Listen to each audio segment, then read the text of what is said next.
Senza Germania, laureata vil, ungeheure, König und Applaus hat gekommen. Barça, Barça, Barça!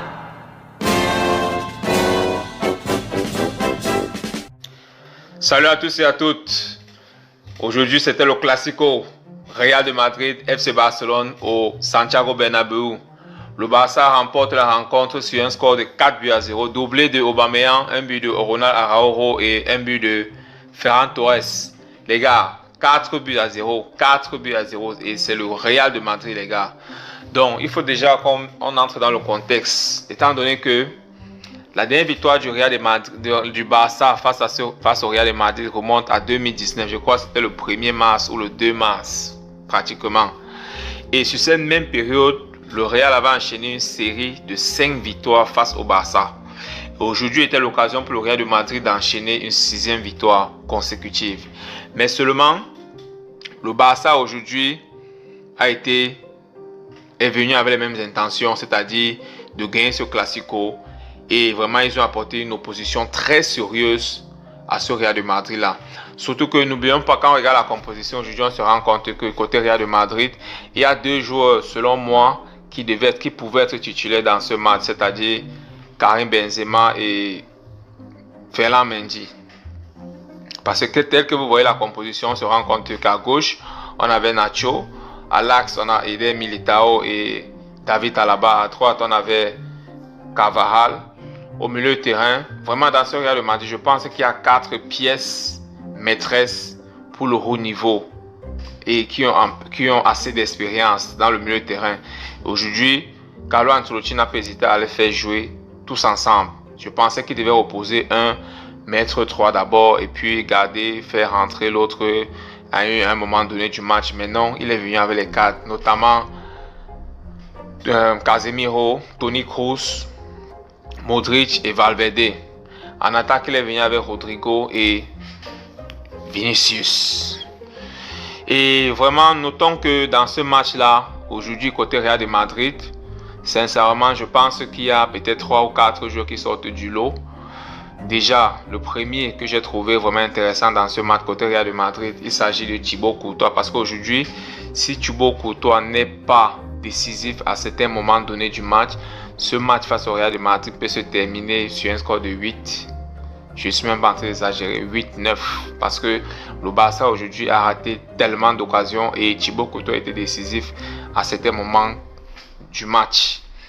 Et aussi, hormis Thibaut Courtois, je pense qu'à un moment donné, David Alaba aussi a vraiment essayé de percer la défense du Barça. Parce qu'à un moment donné, il s'est retrouvé sur le côté gauche où il essayait vraiment de faire des centres, il essayait de dribbler, essayer de chercher quelque chose, mais ça n'a pas abouti parce que le Barça était vraiment compact aujourd'hui défensivement parlant.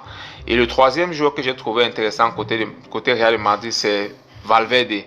Valverde pour moi aujourd'hui était le joueur côté Real Madrid vraiment qui apportait cette vitesse dans le jeu, qui apportait ce dynamisme et il apportait cette activité, ce physique là et cette puissance là au milieu de terrain vraiment. Mais sauf qu'aujourd'hui, il a été vraiment le milieu du terrain du Barça vraiment a réussi à calmer la pression qui venait du côté du Real de Madrid. Et le quatrième joueur vraiment, je pense que c'est Vinicius aujourd'hui. Vinicius aujourd'hui là vraiment, il a essayé de déranger Araujo par moment, mais seulement Araujo aussi physiquement parlant, il a gagné ses duels face à Vinicius. C'est vrai que Vinicius de temps en temps a fait des très belles actions, notamment je crois avant la 5e minute où il feinte Araujo, il le dribble, il fait une très belle passe une remise sur Fede Valverde qui tire à ce moment-là. Ter fait un arrêt très décisif. Et ça, ce sont les phases de jeu où dès qu'une équipe a un momentum, dès qu'il mène, ça peut basculer le cours du match. Ter Stegen a sorti un arrêt très décisif à ce moment-là. Et le Real et le Barça ont continué le match sur un score de 0 but partout.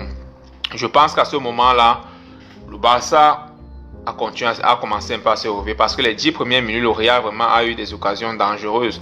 notamment avec cette action dont je vous ai parlé là, et aussi une action où Fede Valverde, justement, après un ballon au milieu de terrain, il a fait une course, il a fait une accélération, il a fait une passe à Rodrigo. Rodrigo qui essayait de fixer un peu Jordi Alba, mais sa frappe n'était pas cadrée. Je pense qu'à ce moment-là, si le Real de Madrid menait 1-0 avec le public, avec vraiment l'atmosphère du Santiago Bernabéu, ça pouvait vraiment avoir un impact sur les joueurs du Real de Madrid et ils devaient continuer à pousser pour essayer de produire le résultat parce qu'ils avaient à l'avance dans le match.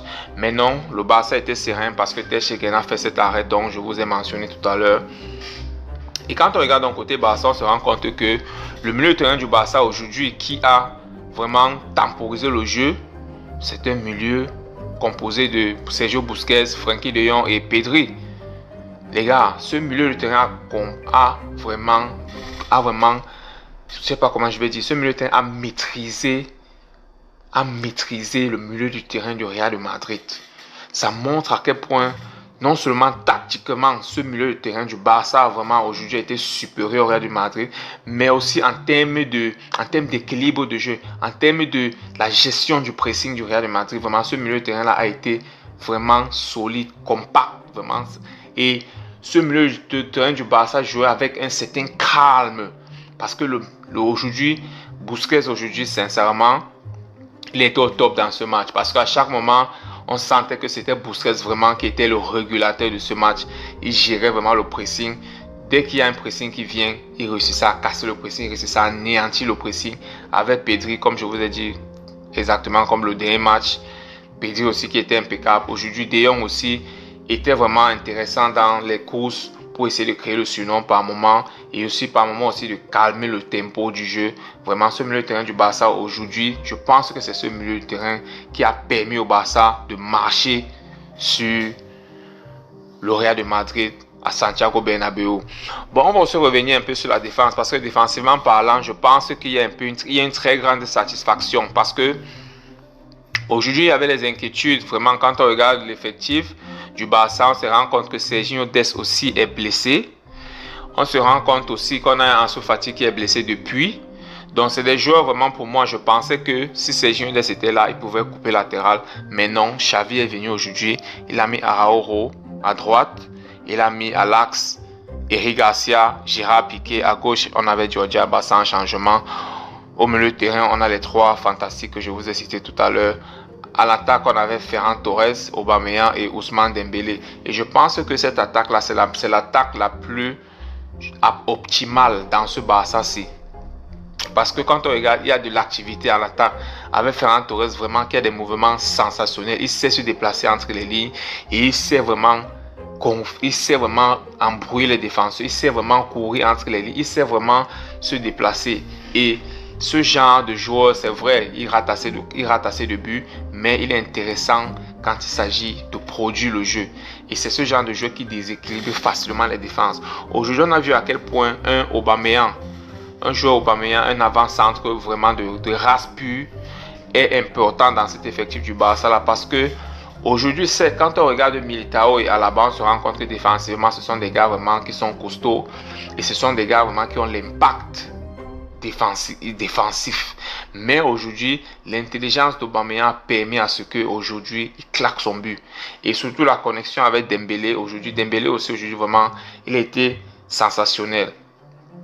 Surtout sur le premier but. Je me rappelle avant le match, j'ai eu à causer avec un pote madrilène et on a regardé la composition. Il m'a dit vraiment dans ce match, Vinicius va s'amuser avec Araujo. Je lui ai dit que non, si c'était Daniel Alves, peut-être que j'allais encore avoir peur parce que je sais que Daniel Alves, 7 balles au pied, il est bon, mais avec l'âge, il n'a plus la vitesse qu'on peut demander à un Daniel Alves prime. Mais le fait que ça Araujo, moi je lui ai dit que vraiment, moi je pense que ça sera un duel solide parce que je sais que Araujo n'est pas aussi lent que ça, mais ça va se jouer. Et je lui ai dit que du côté du Real, d'où il y aura la faille, ça sera du côté de Nacho, notamment avec Dembélé qui va vite. Et c'est ce qui s'est produit parce que directement au premier but, on se rend compte que Piqué occupait un ballon, il fait une passe à Dembélé. Dembélé pousse, accélération. La connexion avec Aubameyang établie depuis Dortmund. Il fait le centre. Aubameyang met la tête, 1-0, le Barça mène. Dès que le Barça mène, on se rend compte que le Barça continue à jouer. Parce qu'à ce moment, le Real voulait sortir pour presser, mais le Barça a contenu le pressing du Real de Madrid jusqu'à ce moment-là. C'est ainsi que le Barça a obtenu un second corner. Centre de Dembélé également. Coup de tête de Araujo, 2-0. Je pense qu'à 2-0 déjà, c'est déjà le but qui vient comme un coup de marteau sur la tête du Real de Madrid. À ce moment-là, je pense que le Real était un peu confus sur leur politique de jeu, sur leur tactique de jeu, parce que s'ils attaquaient trop, ils étaient amenés 2, le Barça pouvait encore augmenter plus. Mais je pense qu'à la mi-temps, sincèrement, le Barça aurait dû aller à la mi-temps au moins avec un score de 4, parce que notamment les ratés de Ferran Torres, les ratés de Aubameyang, vraiment je pense qu'à 4-0 à la mi-temps aujourd'hui, le Barça, c'était pas un scandale. Au deuxième mi-temps, donc, on se rend compte que Ancelotti, on ne sait pas ce qui s'est dit dans les vestiaires, mais on sait que Xavi a remotiver les gars, il a dit aux gars de continuer à jouer parce que ça s'est vu sur le terrain. Le Barça a continué à poser le pied sur le ballon et ils ont déroulé 3-0, 4-0. Et à partir de ce moment-là, en tant que fan du Barça, sincèrement, tu te dis que le match peut se terminer sur un score de 6-0 parce que le Barça est en train de rater des occasions à tout moment. Le Barça se crée facilement les occasions et il rate assez d'occasions. On se dit, mais moi j'ai pensé à un moment donné que ça devait être au moins 5-0. Mais les gars ont raté assez. Bon, on ne va pas se plaindre, le score c'est 4-0. Vraiment, on est content. On n'est pas content seulement de la victoire. On est aussi content du jeu. On est aussi content de la manière avec laquelle on a essayé de taper sur Real de Madrid à Bernabéu. Vraiment, c'était une victoire qu'il nous fallait pour montrer, pour envoyer un message à l'Europe que ce Barça-là, aujourd'hui, ce n'est plus le Barça d'il y a de cela peut-être 5 ans, ou bien de cela, je veux dire 5 mois, ou bien de la saison dernière. Donc je pense qu'aujourd'hui que Xavi, en moins de 150 jours, vraiment, il a réussi à transformer ce Barça-là. Vraiment, je tire vraiment un gros coup de chapeau à Xavi parce que le travail qu'il a bas durant les sessions d'entraînement, durant les phases de jeu, avant, hors du stade, vraiment, Xavi vraiment est en train de reconstruire ce Barça-là. Mais le meilleur reste à venir parce que déjà avec cet effectif, on voit ce que Xavi fait, surtout qu'il arrive en cours de saison. On voit vraiment l'effet, on voit la patte Xavi dans ce Barça-là. Vraiment, ce Barça-là, c'est un Barça qui va vraiment inquiéter beaucoup en Europe. Surtout que j'ai été un peu curieux de voir certaines réactions. Vous savez que le Barça a été éliminé de la Champions League par le Bayern 3-0. Et Thomas Müller avait dit à ce moment donné que le Barça techniquement est prêt, le Barça techniquement est bon, mais ce qui manquait au Barça c'était l'intensité de jeu. Aujourd'hui, j'ai vu un tweet de Thomas Müller qui a félicité le Barça. Il a dit vraiment il s'est régalé dans ce match. Donc ça montre à quel point ce Barça-là et le message que le Barça a envoyé est clair aujourd'hui, d'où la réaction de Thomas Müller. Donc vraiment ce Barça-là, il va vraiment falloir faire attention parce que désormais le Barça est de retour. On va se retrouver dans une prochaine vidéo. Portez-vous bien. Ciao, ciao. Visca Barça.